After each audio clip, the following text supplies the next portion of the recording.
Hello and welcome to Royal Mystic Collective Wisdom.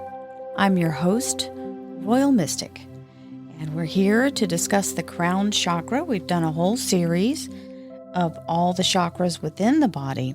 This particular chakra floats about 6 to 12 inches above the top of your head.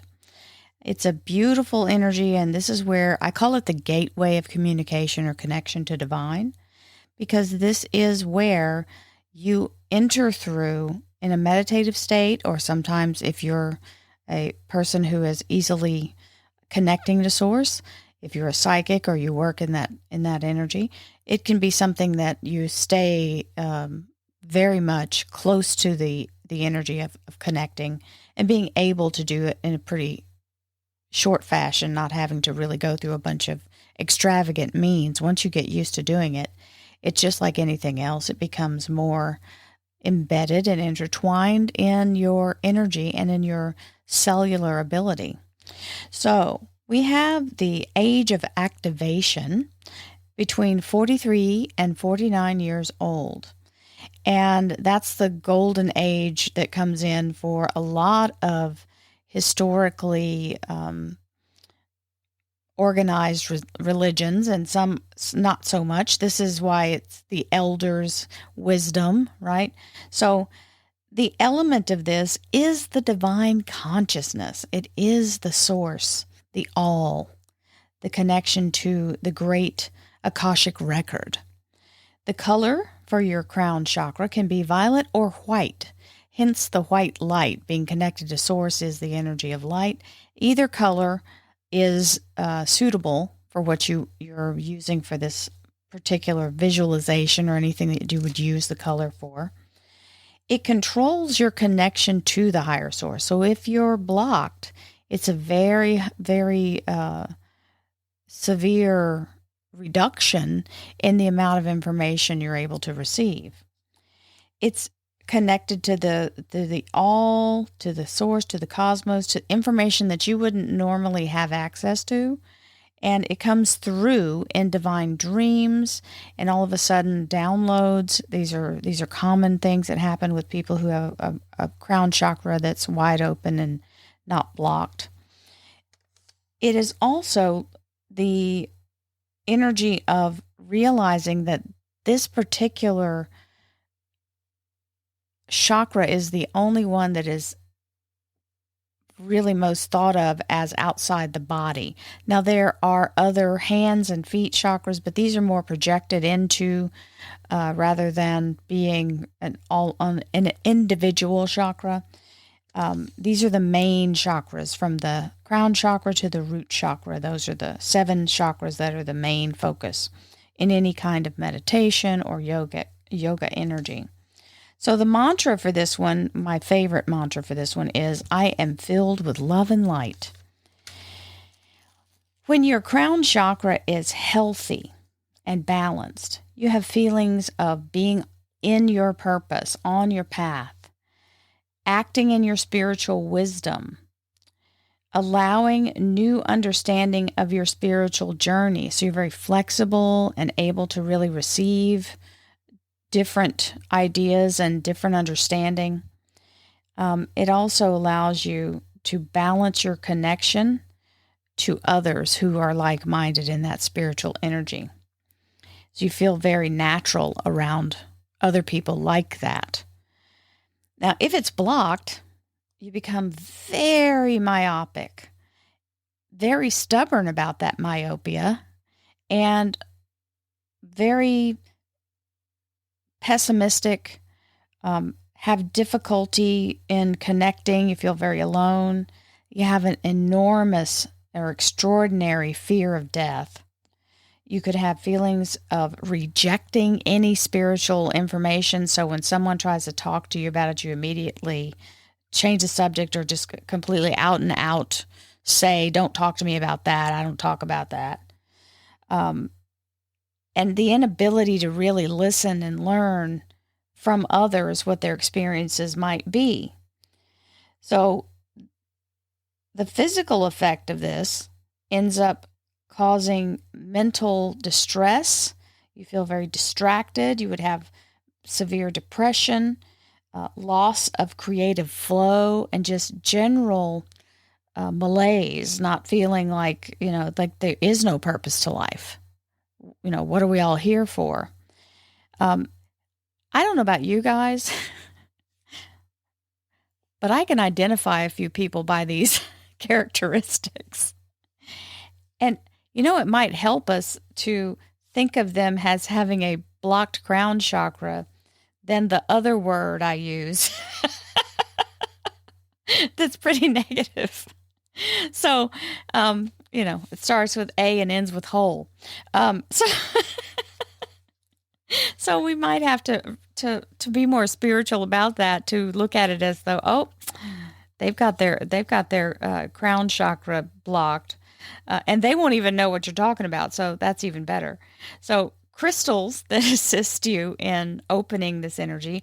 My number one favorite, the one that I resonate with, like seriously, like we're peanut butter and jelly. We're so tight.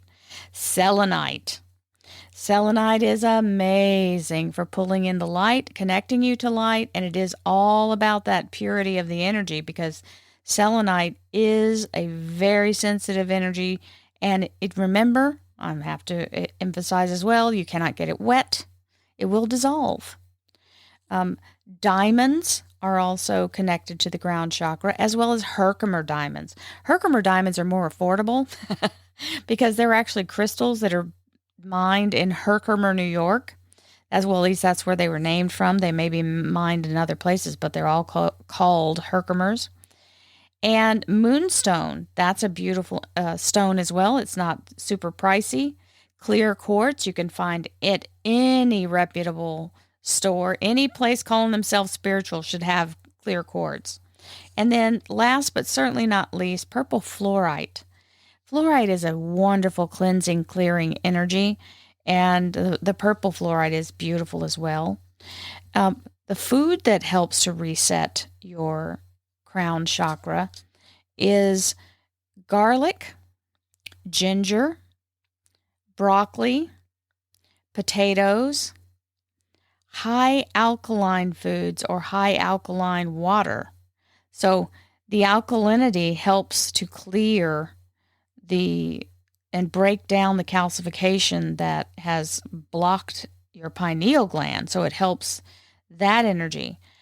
Fasting is a way to help open your crown chakra. Now, I will tell you, I do fast. I do several fasting days a week, and I used to do it to where I did it from noon to noon, and then I would eat at lunchtime, and then, twice a week I would go right into just that one meal, and that is all.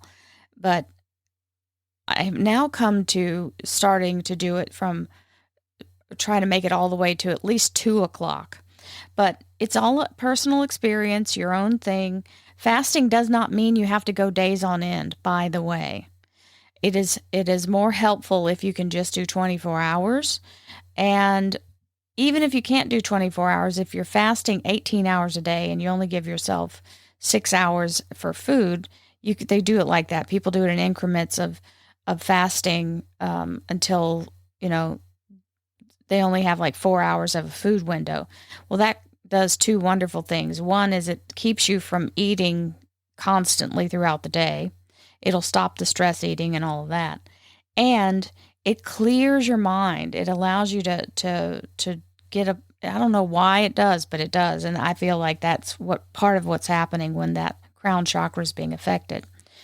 Another interesting thing to know is there is an amino acid called L-arginine,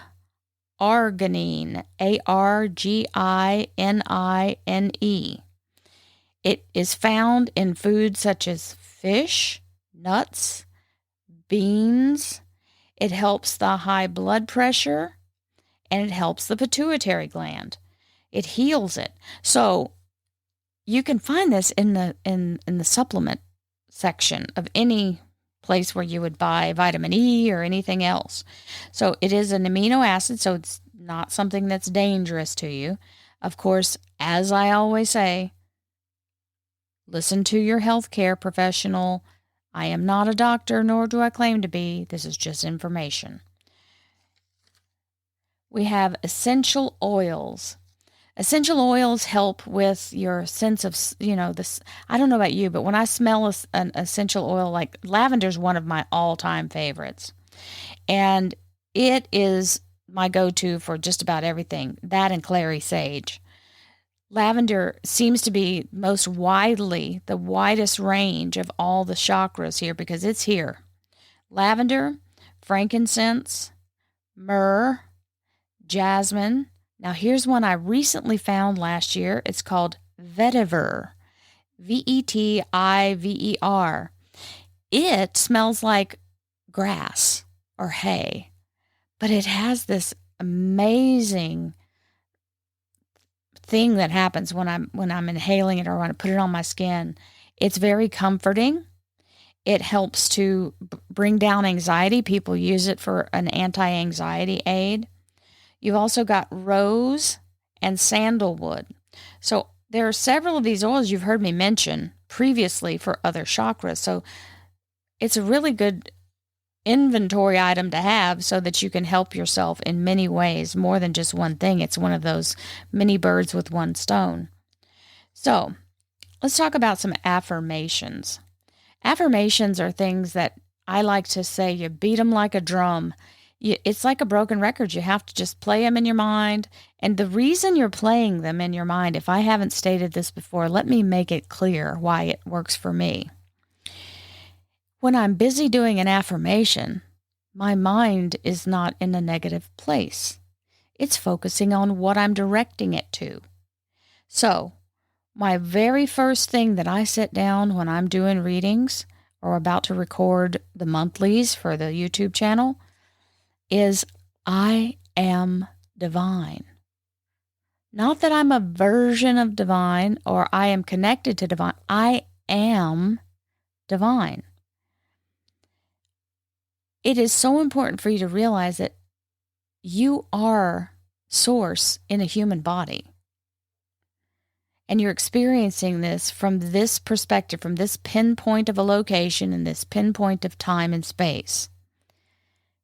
It does not diminish your divine connection. It does not diminish your divinity within yourself. Once we realize that we are something special, that we are a divine, beautiful, energetic being having a human experience, you want to do a little better for yourself at that point because you realize there's more than what you were told you are. So here are some more affirmations, but my first and foremost is I am divine. And when you remember that, you'll stop doing negative things to yourself. I am my purest, authentic self. I trust my intuition and divine guidance. I am an angelic being of love and light. I am connected to the infinite source of wisdom and creativity. These are phrases that you can just say over and over and over, write them over and over and over. However you want to express them, expand on them. Take these energy words and grow them, journal them, whatever you have to do to embed them in your belief, because your belief is why we're doing the affirmations, to affirm and lock in to your energy what is truth. So we also have the physical modalities of yoga. Yoga is a real strong energy of connection to all the chakras in different poses. So these are, and all of the things I'm mentioning, these are just a few, a smattering of ideas that I'm just bringing to you so that you have something to work with. So the yoga poses include, but are not limited to, the rabbit pose, the tree pose, the seated forward bend, of course the headstand, because that's where you're going to focus that energy, and the half lotus. There's another pose called the corpse pose, but that's just laying flat on your back as you would in your bed or on the floor. and allowing yourself to just be in a place of opening to the energy of communication and allowing yourself just to be. So, during my meditations, when I'm using the crown chakra activation, I have, my members are part of this. And so the members section, we do daily meditations, and my chakras are what I focus on. And that's how I started, was I wanted to start doing meditations daily. And it was one of those things where I've been saying that for a very long time, but never done it. And I thought, well, if I put it into what I do for every day at work, I'm recording all the time. So why don't I just make that one of the things where collectively everyone can get in here and do it with me? So we support each other. So the very first chakra that I start with is not the root chakra. I start with the crown. The crown chakra is the chakra of connection, and that's where I go from, is starting with the crown and opening that energy out. So the way I describe it is allowing yourself to see a floating orb of light. It can be white light, it can be purple, violet color, whatever you want it to be. Mine is always white because when I do this, I am immediately illuminated. I can see light coming in from above me. Like even with my eyes closed, I can see the light through my eyelids. So I feel this brightening energy, and I can see it behind my eyelids. So as this orb is, you're focused on this orb, you grow it outward as though it's an expanding star, a beautiful burst of light, almost like a dandelion, or a fireworks as you watch it go out. And you can tell it to be as big as you can imagine. So you can tell it to go all the way out to the ends or the lengths of all existence in the cosmos. And that will allow you to expand your capability of really connecting to source in a way that is absolutely unlimited, because you're doing the unlimited connection.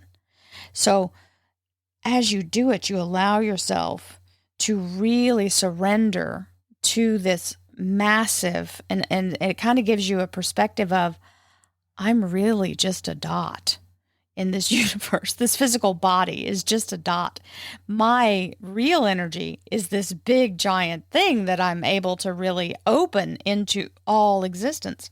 So it gives you a little bit of a humility as far as what is all out there, because this is a limited understanding, and that's why we have to remain open and not narrow-minded, because the ability for the ancient wisdom to come through requires that you be in an unlimited mindset and allowing all illogical, doesn't matter if it makes sense or not, you got to let it come in. And sometimes that's scary because it's bigger concepts than I've ever considered before. And it can mess with your old school thinking or the way you've been traditionally trained about what God is. This is truly a cosmic, mind-blowing experience when you actually ascend in this energy. So I highly recommend working on it. Don't push it. Don't force it. You don't have to be perfect about it. There's no limit of time. You can do it for as long as you want or as short as you want, however you feel comfortable. You can do it during your yoga. You can do it during a shower. You can do it while you're getting ready for bed. You're kind of winding down. That's a perfect way to clear all the clutter of the day. So this will hopefully help all of you to move forward in this energy and clearing out all the chakras, and allow yourself to heal anything that is really holding you back, because the limitations that we put in our energetic field only limit us in our ability to create. And that's why it's really important to understand what the chakras are, understand how to balance them, and to be able to recognize that this is more than a physical connection. This is the essence of your true self. And I hope that you all can glean something from this. And I really thank you for listening. I will see you next week as we move forward into the new and ever-growing energy of all the understanding that we can harness and get on here. I will be doing it. So I send you with many blessings, love, peace, happiness, joy, abundance, healing, and divine protection for all. Namaste, my dear friends.